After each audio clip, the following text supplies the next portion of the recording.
મિત્રો, આજે હું બનાવીશ શાક અને રસપુરી। આજે આ રીંગણ બટાકાનું શાક।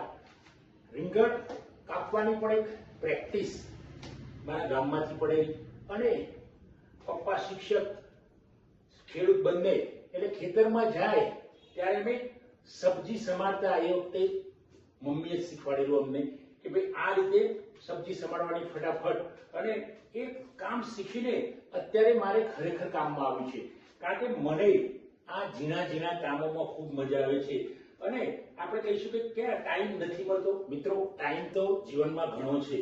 જો આપણા ઘરની મહિલાઓ શાક સમારી શકતી હોય, શાક કાપી શકતી હોય, શાક બનાવી શકતી હોય, તો આપણે કેમ નહીં? શાક સમારવું એક પણ આનંદ છે, કારણ કે આ નાની નાની બાબતોમાં જે મોટો મોટો આનંદ આવે છે, જે મોટી મોટી ખુશીઓ મળે છે, એ ખરેખર મિત્રો અદ્ભુત હોય છે।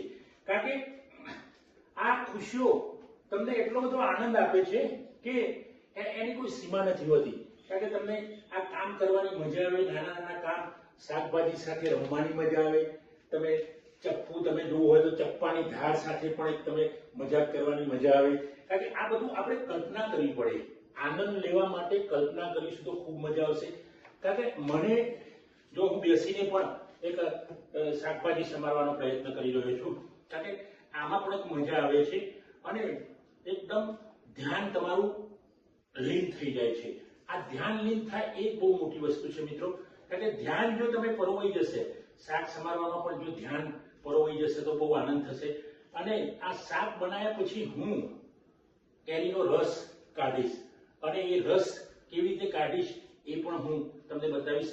અગાઉના વિડીયોમાં મેં ભાખરી અને શાક બનાવ્યું હતું, આ વખતે એક આઈટમ મેં વધારી છે, શાક, પૂરી અને રસ। કારણ કે આઈટમ વધારવાનું કારણ કે દરેક વખતે ચેન્જ હોય। ગયા વખતે મેં ડુંગળી બટાકાનું શાક બનાવ્યું હતું, આ વખતે હું રીંગણ બટાકાનું બનાવીશ। બટાકા એ કોમન છે, કારણ કે બટાકા મને ભાવે છે, મારા દીકરાને પણ ભાવે છે, દીકરીને પણ ભાવે છે। ખાસ આજે રસોઈ હું, મારો દીકરો આવ્યો છે વેકેશનમાં, તો એના માટે હું બનાવું છું, કારણ કે એને કેરીનો રસ ખાવો હતો, અને કેરી ફ્રોઝન કરીને એને સરસ પીસમાં બનાવીને મારા મિસિસે મૂકેલી, અને એમનો ફોન પણ આવ્યો કે મારા દીકરા માટે તમે કેરીનો રસ બનાવજો। મિત્રો, આ ફ્રોઝન કરેલી કેરી હું કાઢીશ અને એમાંથી દીકરા માટે રસ પણ બનાવીશ, ત્યારબાદ હું પૂરી પણ બનાવીશ। અને આ બનાવવાનો આનંદ, કે બધું મને આવડે છે એવું નહીં, પણ હું શીખું છું, અને આવડી જાય એવો મારો કોન્સેપ્ટ છે। જો આપણે શીખીએ તો આવડી જ જાય।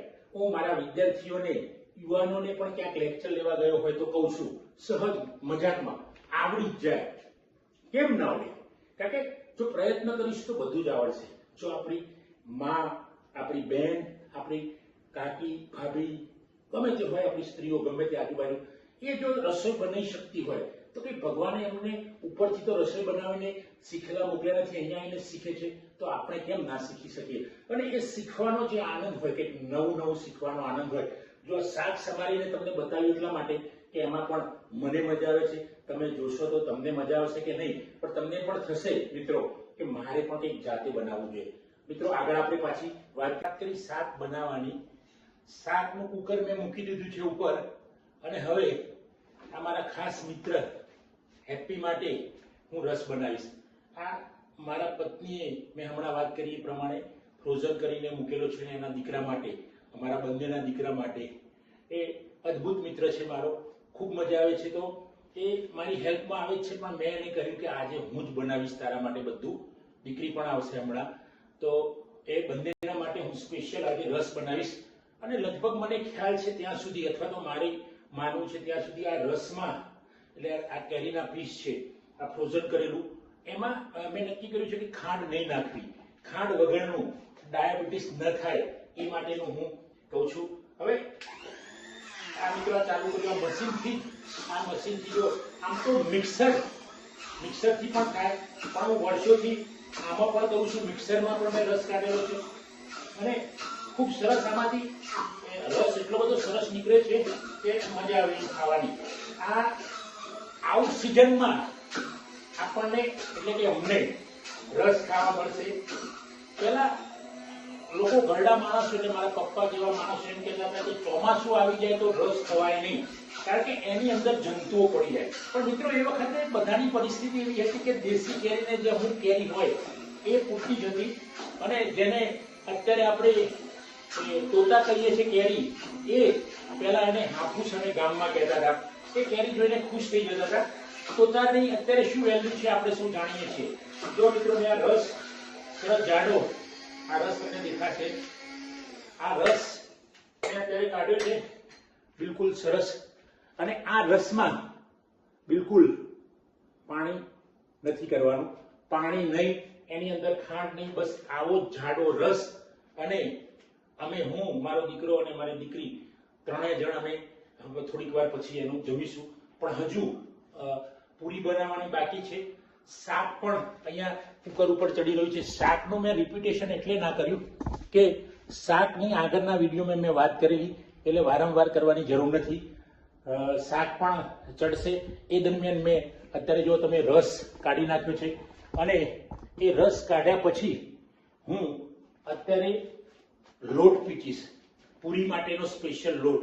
અને એ પૂરી માટેનો લોટ પણ શીખવાડવામાં મારા બા તો ખરા, એના પછી મારા પત્નીએ પૂરી કેવી રીતે બનાવી, એમાં કેવો લોટ જોઈએ, મારી દીકરીઓ પણ મને ઘણીવાર માર્ગદર્શન આપે. હું નાનપણમાં શીખેલો, પણ એ ગામડાની પૂરી કેવી હોય તમને ખબર છે. ગામડામાં તો પૂરી એ વખતે એ માટે બનતી મિત્રો કે જ્યારે કોઈ તહેવાર હોય, જન્માષ્ટમી હોય અથવા તો કોઈ પણ પ્રકારની દિવાળી હોય ત્યારે પૂરી બને. આજના બાળકો, આજના યુવાનો પૂરી ખાતા જ નથી, એમને રોટલી ભાવે છે.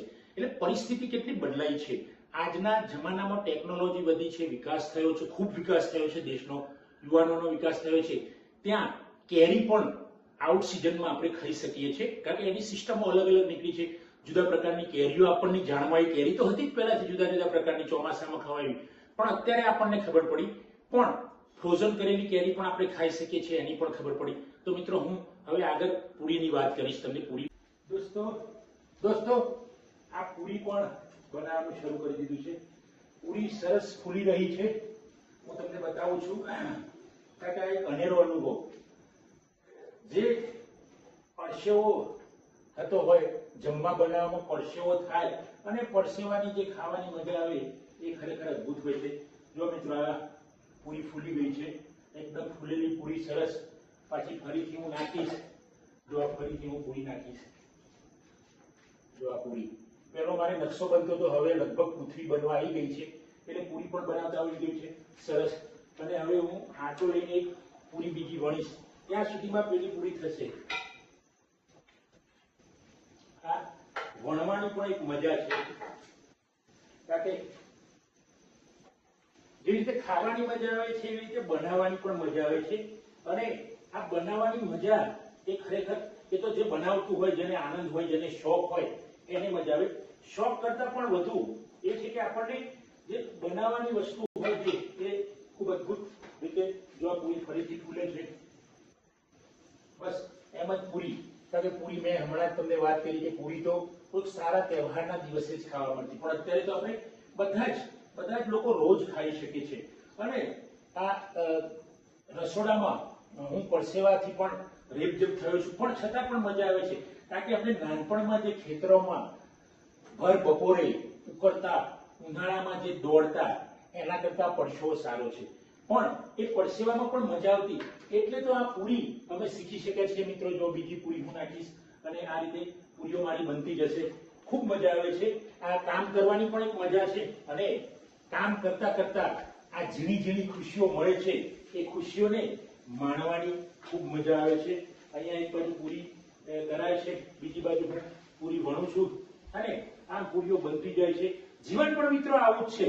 આપણે જો કામ કરતા રહીએ, સતત કંઈનું કંઈ પ્રવૃત્તિમાં રહીએ, અને આનંદ, હું તો કહું પ્રવૃત્તિ એટલે એવી જરૂરી નથી કે જે પ્રવૃત્તિ આપણને કંટાળો આવે એવી. તમે પેપર વાંચવાની મજા આવતી તો પેપર વાંચો, પુસ્તક વાંચવાની, કોઈને ફિલ્મ જોવામાં, ધારો કે મને ફિલ્મમાં મજા આવે છે તો ફિલ્મ ફરવામાં મજા આવશે. પણ સાથે સાથે આપણી જે કામની પ્રવૃત્તિ છે, જે કમાવાની, રોજગારીની પ્રવૃત્તિ છે, એ તો કરવી પડશે. જો મિત્રો આ પૂરી એક મારી બની ગઈ, ત્યાં આગળ પણ બીજી પૂરી આ તૈયાર થઈ ગઈ, અને આ પૂરી પૂરી થઈ ગઈ એમ કહીશું કે પૂરી થઈ ગઈ. હજુ તો હું બનાવીશ જ પૂરી, પણ આ જો તમારી એક પ્રેક્ટિસ, જો આ સાથે સાથે વણતાની સાથે સાથે હું તરવામાં પણ નાખું છું. અને આ વારાફરતી સ્ત્રીઓનું કામ આ ઝડપથી હોય છે. મારા મિસિસ કદાચ મારા કરતા ઝડપથી બનાવતા હતા, પણ જો આ હું આ નાની નાની એને જે બહેનો કહેતા હોય, પણ અમારી ત્યાં સાબરકાંઠાની ભાષામાં ગરગોલી કહેતા હતા આને, અથવા તો લોયો કહીએ આને, લોટનો.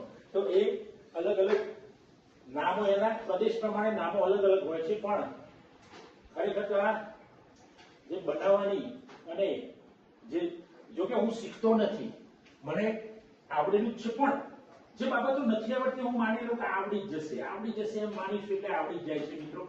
એમાં કોઈ એવું વસ્તુ નથી કે જે માણસ શીખે, ઘણી બાબતો હોય ના આવડે, પણ મોટા ભાગની બાબતો આપણે શીખવાનો પ્રયત્ન કરીએ તો 100% આવડી જાય છે.